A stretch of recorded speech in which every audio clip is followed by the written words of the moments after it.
ಪ್ರತಿಯೊಬ್ಬ ಮಹಿಳೆಯರು ಒಂದಲ್ಲ ಒಂದು ರೀತಿಯಲ್ಲಿ ಇನ್ನೊಬ್ಬರಿಗೆ ಸಹಾಯ ಮಾಡುವ ನಿಟ್ಟಿನಲ್ಲಿದ್ದಾರೆ. ಇತ್ತೀಚಿನ ದಿನಗಳಲ್ಲಿ ಮಹಿಳೆಯರು ವೃದ್ಧಾಶ್ರಮವನ್ನ ಕಟ್ಟಿದ್ದಾರೆ. ಹೀಗೆ ಹಲವಾರು ಸಂಘ ಸಂಸ್ಥೆಗಳನ್ನ ಕಟ್ಟಿಕೊಂಡು ಇನ್ನೊಬ್ಬರಿಗೆ ಸಹಾಯ ಮಾಡ್ತಾರೆ. ಆದ್ರೆ ಇಲ್ಲೊಬ್ರು ಮಾತ್ರ ಸ್ವಲ್ಪ ಡಿಫರೆಂಟ್ ಆಗಿ ಹೆಲ್ಪ್ ಮಾಡ್ತಾ ಇದ್ದಾರೆ.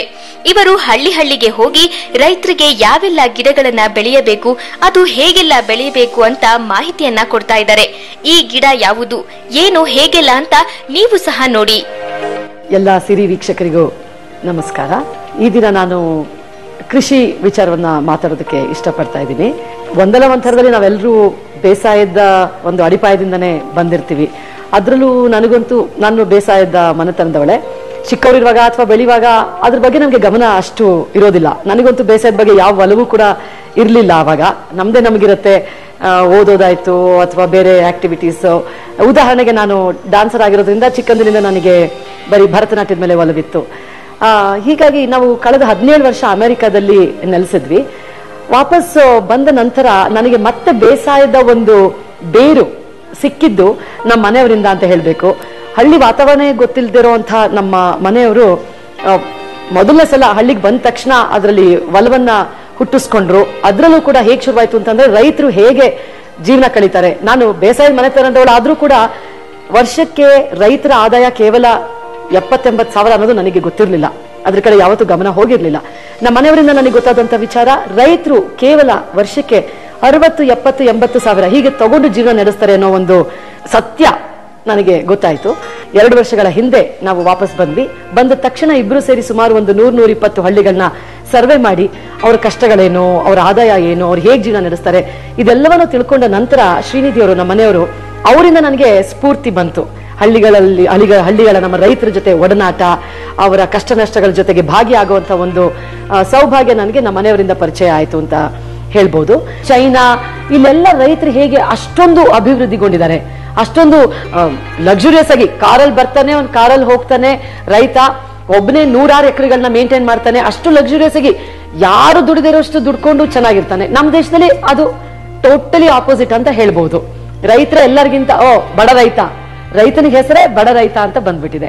ಅದನ್ನ ಹೇಗೆ ಬದಲಾವಣೆ ಮಾಡೋದು, ಹೇಗೆ ಅವ್ರಿಗೆ ಹೆಚ್ಚಿನ ಆದಾಯ ಸಿಗುತ್ತೆ, ಹಾಗೆ ನೋಡ್ತಾ ಹೋದಾಗ ನಮ್ಮ ಮನಸ್ಸಿಗೆ ಬಂದದ್ದು ಆಯುರ್ವೇದವನ್ನ ಬೇಸಾಯ ಮಾಡೋದು. ಆಯುರ್ವೇದವನ್ನ ಬೆಳೆಸಿದ್ರೆ ಅದರಿಂದ ಹೆಚ್ಚಿನ ಆದಾಯ ಇದೆ. ಮತ್ತೆ ಯಾವುದೇ ಸಂದರ್ಭದಲ್ಲೂ ಕೂಡ ಅದರದ್ದು ಒಂದು ಬೆಲೆ ಬೀಳೋದಿಲ್ಲ. ಮತ್ತೆ ಅದನ್ನ ಬೆಳೆಯೋದು ಕೂಡ ಸುಲಭ ಅಂತ ನಮ್ಗೆ ಕಂಡಿಡ್ಕೊಂಡ್ವಿ. ಆದ್ರೆ ಕೆಲವೊಂದು ಆಯುರ್ವೇದ ಗಿಡಮೂಲಿಕೆಗಳನ್ನ ಎಲ್ಲಾ ಪರಿಸ್ಥಿತಿಯಲ್ಲಿಯೂ, ಎಲ್ಲಾ ಮಣ್ಣಲ್ಲೂ, ಎಲ್ಲಾ ಸಂದರ್ಭದಲ್ಲೂ ಬೆಳೆಯೋದಕ್ಕೆ ಸಾಧ್ಯ ಇಲ್ಲ. ಹಾಗಾಗಿ ನೋನಿ ಅಂತ ಒಂದು ಆಯುರ್ವೇದದ ಅಚ್ಚುಕ ಫಲ ಅಂತ ಕರೀತಾರೆ. ಇದು ಸುಮಾರು ಸಾವಿರಾರು ವರ್ಷಗಳ ಹಿಂದೆ ನಮ್ಮ ಭಾರತವನ್ನ ಬಿಟ್ಟು ಹೋಗಿತ್ತಿದು. ಯೋಗ ಆದಂಗೆ ಯೋಗ ನಮ್ದೇ ಆದ್ರೂ ಕೂಡ ಅದು ನಮ್ಮ ವೆಸ್ಟರ್ನ್ ದೇಶಗಳಿಗೆ ಹೋಗಿ, ಪಾಶ್ಚಿಮಾತ್ಯ ದೇಶಗಳಿಗೆ ಹೋಗಿ ಅಲ್ಲಿ ಅದು ಜನಪ್ರಿಯತೆಗೊಂಡ ಮೇಲೆ ನಮ್ಗೆ ಯೋಗ ನಮ್ದಲ್ವಾ ಅನ್ನೋ ಅದೇ ರೀತಿ ಇದು ಕೂಡ ನೋನಿ ಅಂತ ಏನ್ ಹೇಳ್ತೀವಿ, ಅಚ್ಚುಕ ಫಲ, ಇದು ಪಾಶ್ಚಿಮಾತ್ಯ ದೇಶಗಳಲ್ಲಿ ಇದ್ರ ಬಗ್ಗೆ ಸಾಕಷ್ಟು ರಿಸರ್ಚ್ ಮಾಡಿದ್ದಾರೆ. ಸಾಕಷ್ಟು ಅದರ ಔಷಧೀಯ ಗುಣಗಳ ಬಗ್ಗೆ ಹೇಳ್ಬೇಕು ಅಂತಂದ್ರೆ ಅದು ಒಂದು ಪಾರ್ಟ್, ಆಮೇಲೆ ಮಾತಾಡೋಣ. ಅದನ್ನ ಬೆಳೆದ್ರೆ ರೈತರಿಗೆ ಬಹಳಷ್ಟು ಆದಾಯ ಸಿಗುತ್ತೆ. ಮತ್ತೆ ಹಿಮ ಅಂತಂದ್ರೆ ನಮ್ಮ ಮಿಸ್ಟ್ ಅಲ್ಲ, ಮಂಜುಗೆಡ್ಡೆ ಬೆಳೆಯುವಂತ ಒಂದು ಜಾಗ ಬಿಟ್ಟು ಅದನ್ನ ಬೇರೆ ಎಲ್ಲ ಬೇಕಾದ್ರೂ ಬೆಳಿಬಹುದು. ಒಂದು 6 ತಿಂಗಳು ಅದಕ್ಕೆ ಸ್ವಲ್ಪ ಪರಿಶ್ರಮ ವಹಿಸಿ ನೀರ ಹಾಕಿ ನೋಡ್ಕೊಂಡ್ರೆ ನಂತರ ಅದಕ್ಕೆ ನೀರಾವರಿ ಅವಶ್ಯಕತೆನೂ ಇಲ್ಲ. ಇದು ಒಂದು ಎಕರೆಗೆ 270 ಸಸಿಗಳನ್ನ ನೆಡಬಹುದು. ಈಗ ಕೆಲವರು ರೈತರು ನಮ್ಗೆ ಕೇಳಿದ್ದುಂಟು, ತೆಂಗಿನ ಮರ ನೆಟ್ಬಿಟ್ಟಿದೀವಿ ಅದ್ರ ಮಧ್ಯೆ ಬೆಳಿಬಹುದಾ? ಖಂಡಿತವಾಗಿಯೂ ಬೆಳಿಬಹುದು. 12 ಅಡಿ ಗ್ಯಾಪ್ ಕೊಟ್ಟು ಎಲ್ಲಿ ಬೇಕಾದ್ರೂ ಬೆಳಿಬಹುದು. ಒಂದು ಗಿಡದಿಂದ ಇನ್ನೊಂದು ಗಿಡಕ್ಕೆ 12 ಅಡಿ ಗ್ಯಾಪ್ ಬಿಡ್ಲೇಬೇಕಾಗತ್ತೆ. ಯಾಕಂತಂದ್ರೆ ಅದು ಒಂದು 8 ಅಡಿ, ಒಂದು ದೊಡ್ಡ ಸಪೋಟ ಗಿಡ ಬೆಳೆಯುವಷ್ಟು ಎತ್ತರಕ್ಕೆ ಹೋಗುತ್ತೆ. 8 ಅಡಿ ಬೆಳೆಯುತ್ತೆ ಇದು. ಮತ್ತೆ ಇದು ಯಾಕೆ ಇಷ್ಟೊಂದು ಆದಾಯ ಕೊಡುತ್ತೆ ಅಂತ ಹೇಳಿದ್ರೆ, ಒಂದು ನೋನಿ ಗಿಡ 1 ವರ್ಷದ ನಂತರ ಒಂದು ಗಿಡ 1-2 kg ಹಣ್ಣನ್ನ ಕೊಡುತ್ತೆ. 2ನೇ ವರ್ಷ 4-5 kg. ಹೀಗೆ 4 ವರ್ಷಗಳ ನಂತರ 5ನೇ ವರ್ಷದಿಂದ 15-20 kg, 15-20 kg ಒಂದು ಗಿಡ ಕೊಡುತ್ತೆ. ಒಂದು ಎಕರೆಗೆ 270 ಗಿಡ. ಇದು 8 ಬೆಳೆ ಬರುತ್ತೆ ವರ್ಷಕ್ಕೆ. ಅಂದ್ರೆ 40 ದಿನಗಳಿಗೆ ಒಮ್ಮೆ ಒಂದು ಬೆಳೆ ಬರುತ್ತೆ.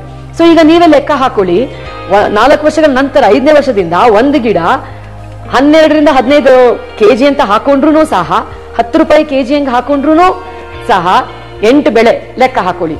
ಎಷ್ಟೇ ಕಡಿಮೆ ಅಂತಂದ್ರೂ 4 ರಿಂದ 5 ಲಕ್ಷ ಒಂದು ಎಕರೆಗೆ ಒಬ್ಬ ರೈತನಿಗೆ ಸಿಗತ್ತೆ. ಇದಕ್ಕೆ ಯಾವುದೇ ರೀತಿಯಾದಂತಹ ರಾಸಾಯನಿಕ ಗೊಬ್ಬರವನ್ನ ಉಪಯೋಗಿಸಬಾರ್ದು. 2 ಅಡಿ ಹಳ್ಳ ತೋಡ್ಬಿಟ್ಟು ಒಂದು 3-4 ಅಡಿ ಇರುವಂತ ಈ ಗಿಡವನ್ನ ನೆಟ್ಟು ಬರೀ ಸಾವಯವ ಮನೆ ಗೊಬ್ಬರ ಅಂತ ಏನ್ ಹೇಳ್ತೀವಿ ಅದನ್ನ ಹಾಕೊಂಡು ಇದನ್ನ ಬೆಳಿಬೇಕಾಗತ್ತೆ. ನಾವ್ ಇದನ್ನ ರಾಜಸ್ಥಾನದಿಂದ ತರಿಸಿ ಆಸಕ್ತಿ ಇರುವಂತ ರೈತರಿಗೆ ಕೊಡ್ತಾ ಇದೀವಿ. ಈ ನೋನಿ ಬಗ್ಗೆ ಹೇಳ್ಬೇಕು ಅಂತಂದ್ರೆ ರೈತರು ಕೇಳಿದ್ರು, ಎಷ್ಟು ವರ್ಷ ಇರುತ್ತೆ ಇದು, ಮತ್ತೆ ಎಷ್ಟು ಬೆಳೆದ್ರು ಕಡಿಮೆ ಆಗುತ್ತಾ, ಒಂದ್ ದಿವಸ ಮಾರುಕಟ್ಟೆಯಲ್ಲಿ ಇದಕ್ಕೆ ಬೆಲೆ ಇಲ್ಲ ಅಂತ ಹೇಳಿದ್ರೆ ನಿಲ್ಸ್ಬೇಕಾಗತ್ತಾ? ಯಾಕಂತಂದ್ರೆ ಈ ಗಿಡ 50 ವರ್ಷ ಬದುಕಿರುತ್ತೆ. ನಮ್ಮ ಮಾಜಿ ಭಾರತ ದೇಶದ ಪ್ರೆಸಿಡೆಂಟ್ ಆದಂತಹ ಅಬ್ದುಲ್ ಕಲಾಂ ಅವರು ಹೇಳಿರೋ ಪ್ರಕಾರ one of the best antioxidants ಅಂತ ಹೇಳಿದ್ದಾರೆ ನೋನಿಗೆ. ಇದ್ರದ್ದೊಂದು ಅವೇರ್ನೆಸ್ ಕ್ರಿಯೇಟ್ ಆಗ್ತದೆ BP ತಡೆಗಟ್ಟಕ್ಕೆ, ಮತ್ತೆ ಸಕ್ಕರೆ ಕಾಯಿಲೆ, ಆಮೇಲೆ ಫಸ್ಟ್ ಸ್ಟೇಜ್ ಆಫ್ ಕ್ಯಾನ್ಸರ್ ಅಂತ ಕೂಡ ನಮ್ಮ ರಿಸರ್ಚ್ ಪ್ರೂವ್ ಮಾಡಿದೆ. ಆಮೇಲೆ ಹಳೆ ನೋವುಗಳು, ಕ್ರಾನಿಕ್ ಪೇನ್ ಅಂತ ಏನ್ ಹೇಳ್ತೀವಿ, ಹಳೆ ನೋವುಗಳು, ಆಮೇಲೆ ಅಲ್ಸರ್, ಅಸಿಡಿಟಿ, ಆಸ್ತಮಾ, ಆರ್ಥರೈಟಿಸ್, ಹೇಳ್ತಾ ಹೋದ್ರೆ ಬಹಳಷ್ಟು ಕಾಯಿಲೆಗಳನ್ನ ಇದು ತಡೆಗಟ್ಟುತ್ತೆ ಹಾಗೂ ಗುಣಪಡಿಸುತ್ತೆ. ಯಾಕೆ ಅಂತಂದ್ರೆ ಒಂದೇ ಒಂದು ಔಷಧಿ ಹೇಗೆ, ಒಂದೇ ಒಂದು ಹಣ್ಣು ಹೇಗೆ ಇಷ್ಟೊಂದು ಕಾಯಿಲೆನ ಗುಣಪಡಿಸಕ್ ಸಾಧ್ಯ ಅಂತ ಹೇಳಿದ್ರೆ, ನೋನಿ ಕೆಲಸ ಮಾಡೋದು ಸೆಲ್ಯುಲಾರ್ ಲೆವೆಲ್ ಅಲ್ಲಿ, ಅಂದ್ರೆ ಜೀವಾಂಶ ಜೀವಕೋಶ ಲೆವೆಲ್ ಅಲ್ಲಿ ಹೋಗಿ ಅದು ಕೆಲಸ ಮಾಡುತ್ತೆ. ಈಗ ಏನೋ ಒಂದು ಜೀವಕೋಶದಲ್ಲಿ ಇದೊಂದು ತೊಂದರೆ ಇದೆ ಅಂತ ಹೇಳಿದ್ರೆ ಅದು ಆ ಜೀವಕೋಶವನ್ನ ಸರಿಪಡಿಸೋದಕ್ಕೆ ಕೆಲಸ ಮಾಡುತ್ತೆ. ಆ ಜೀವಕೋಶದಲ್ಲಿ ಕ್ಯಾನ್ಸರ್ ಅಣು ಇರಬಹುದು, ಅಥವಾ ಆರ್ಥರೈಟಿಸ್ ಇರಬಹುದು, ಅಥವಾ ಬ್ಲಡ್ ಶುಗರ್ BP ಇರಬಹುದು, ಅಥವಾ ಶುಗರ್ ಇರಬಹುದು. ಇದು ಕೆಲಸ ಮಾಡೋದು ಆ ಜೀವಕೋಶ ಲೆವೆಲ್ ಅಲ್ಲಿ. ಹಾಗಾಗಿ ಇದಕ್ಕೆ ಇಷ್ಟೊಂದು ಗುಣಗಳು ಸೇರ್ಕೊಂಡಿದೆ ಈ ನೋನಿ ಹಣ್ಣಿನಲ್ಲಿ. ಇದರ ಅವೇರ್ನೆಸ್ ನಮ್ಮ ದೇಶದಲ್ಲಿ ಈಗೀಗ ಕ್ರಿಯೇಟ್ ಆಗ್ತಾ ಇದೆ. ಹಾಗಾಗಿ ನೋನಿ ಅನ್ನೋದು ಉತ್ಪಾದನೆ ಎಷ್ಟೊಂದು ಬಂದಿದೆ ಅಂತಂದ್ರೆ, ನಾವು ಭಾರತಕ್ಕೆ ವಾಪಸ್ ಬಂದಾಗ ನಾನು ಅದನ್ನು ಕುಡಿಬೇಕು ಅಂತ ಆಸೆ ಪಟ್ಟಾಗ 1-2 ಪ್ರಾಡಕ್ಟ್ಸ್ ಇತ್ತು ಅಷ್ಟೇ. ಈಗ ಕಳೆದ ಕೇವಲ 2 ವರ್ಷಗಳಲ್ಲಿ ನನಗೆ ಗೊತ್ತಿರೋ ಹಾಗೆ 10 ರಿಂದ 12 ಬೇರೆ ಬೇರೆ ಬ್ರ್ಯಾಂಡ್ ನೋನಿಗಳು ಬಂದಿದೆ ಅಂತ ಅಂದ್ರೆ ಅದ್ರ ಬೇಡಿಕೆ ಹೇಗೆ ಹೆಚ್ಚಾಗ್ತಿದೆ ಅಂತ ನೀವೇ ಅರ್ಥ ಮಾಡ್ಕೋಬೇಕು. ಪ್ರತಿಯೊಬ್ರು ಕೂಡ ಅದನ್ನ ದೊಡ್ಡ ಸಂಸ್ಥೆಗಳು, ದೊಡ್ಡ ಈ ಆಸ್ಪತ್ರೆ ಚೈನ್ ಆಸ್ಪತ್ರೆಗಳು ಕೂಡ ಇದನ್ನ ಇವಾಗ ಬಿಡ್ತಾ ಇದಾವೆ ಮಾರುಕಟ್ಟೆಗೆ. ಹಾಗಾಗಿ ನೀವು 10 ಲಕ್ಷ ಸಾವಿರ ಎಕರೆಗಳ ಬೆಳೆದ್ರೂ ಕೂಡ ಸಾಕಾಗದೇ ಇರುವಷ್ಟು ನೋನಿ ಮಾರುಕಟ್ಟೆ ಬರ್ತಾ ಇದೆ. ಹಾಗಾಗಿ ರೈತರು ಇದನ್ನ ಚಿಂತೆ ಇಲ್ಲದೆ ಬೆಳಿಬೇಕು ಅಂತ ನಾನು ಹೇಳ್ಕೊಡ್ತೀನಿ. ನಾನು ಯಾವತ್ತೂ ಅಂದ್ಕೊಂಡಿರ್ಲಿಲ್ಲ ಕೃಷಿಗೆ ನಾನು ಬರ್ತೀನಿ ಅಂತ. ಬೇಸಾಯದ ಮನೆತನ ಆದ್ರೂ ಸಹ ನಮ್ಗೆ ಬಿಟ್ಟು ಹೋಗಿರುತ್ತೆ, ನಮ್ಮ ಆಸಕ್ತಿಗಳು ಬೇರೆ ರೀತಿ ಹೋಗಿರುತ್ತೆ. ಈಗ ನಾನು ಏನ್ ಹೇಳೋದಕ್ಕೆ ಇಷ್ಟಪಡ್ತೀನಿ ಅಂತ ಹೇಳಿದ್ರೆ, ನಮ್ಮ ಮನಸ್ಸಲ್ಲಿ ಯಾವ್ದಕ್ಕೆ ಆಸಕ್ತಿ ಇರುತ್ತೋ, ಎಲ್ಲೋ ಒಂದು ಕಳೆದೋಗಿರೋ ಆಸೆ ಇರಬಹುದು, ಒಂದು ಕನಸು ಇರಬಹುದು, ಅದನ್ನ ಯಾವುದೇ ಒಬ್ಳು ಮಹಿಳೆ ಖಂಡಿತವಾಗಿಯೂ ಅದನ್ನ ಕೆಲವು ಸಲ ಧೈರ್ಯಗೆಟ್ಬಿಡ್ತೀವಿ. ಇದು ಮಾಡಿದ್ರೆ ಹೇಗಪ್ಪ, ಈಗ ಇದನ್ನ ಮಾಡ್ಕೊಂಡಿದೀನಿ, ಅದು ನನಗೆ ಆಸೆ ಇರಬಹುದು, ಆದ್ರೆ ಅದನ್ನ ಮಾಡಿದ್ರೆ ನನಗೆ ಜಯ ಸಿಗುತ್ತೋ ಇಲ್ವೋ, ಒಳ್ಳೇದಾಗುತ್ತೋ ಇಲ್ವೋ, ಬೈ ಚಾನ್ಸ್ ಅದು ಸೋಲಾಗ್ಬಿಟ್ರೆ ಭಯ ಎಲ್ಲರಲ್ಲೂ ಇರುತ್ತೆ. ಆದ್ರೆ ನನಗನ್ಸೋ ಪ್ರಕಾರ ನಾವು ಮನಸ್ಸಿಂದ ನಮ್ಮ ಆಸೆ ಇಟ್ಟು ನಾವೇನಾದ್ರೂ ಮಾಡಿದ್ರೆ ಅದರಲ್ಲಿ ಸೋಲು ಅನ್ನೋದು ಸಾಧ್ಯನೇ ಇಲ್ಲ. ಯಾರಿಗೆ ಯಾವುದೇ ಒಂದು ಆಸಕ್ತಿ ಇದ್ರೂ ಖಂಡಿತವಾಗಿ ಅದನ್ನ ಹುಡುಕೊಂಡು ಹೋಗಿ, ಅದನ್ನ ಬಿಡದಂಗೆ ಅದ್ರ ಬೆನ್ನಟ್ಟಿ ಹೋಗಿ ಮಾಡಿ ಜಯ ಖಂಡಿತ ನಿಮ್ ಪಾಲಾಗುತ್ತೆ ಅಂತ ಹೇಳ್ತೀನಿ. ಸಿರಿ ವೀಕ್ಷಕರಿಗೆ ನನ್ನ ಹೃತ್ಪೂರ್ವಕವಾದ ಧನ್ಯವಾದಗಳು. ಇತ್ತೀಚಿನ ದಿನಗಳಲ್ಲಿ ನೋನಿಕಾಯಿಗಳಿಗೆ ಎಷ್ಟೊಂದು ಬೇಡಿಕೆ ಇದೆ ಅಂತ ಗೊತ್ತಾಯ್ತಲ್ವಾ? ರೈತರು ಸಾಧ್ಯವಾದ್ರೆ ಇಂತಹ ಗಿಡಗಳನ್ನ ಬೆಳೆಸಬಹುದು. ನೋನಿಕಾಯಿ ಬಗ್ಗೆ ಇವರು ಹೇಳಿದ ಮಾಹಿತಿಗಳನ್ನ ಅನುಸರಿಸಿ ನೀವು ಕೂಡ ಇಂತಹ ಗಿಡಗಳನ್ನ ಬೆಳೆಸಿ ಇತರರಿಗೂ ಇದರ ಬಗ್ಗೆ ಸಲಹೆಯನ್ನ ಕೊಡಬಹುದು.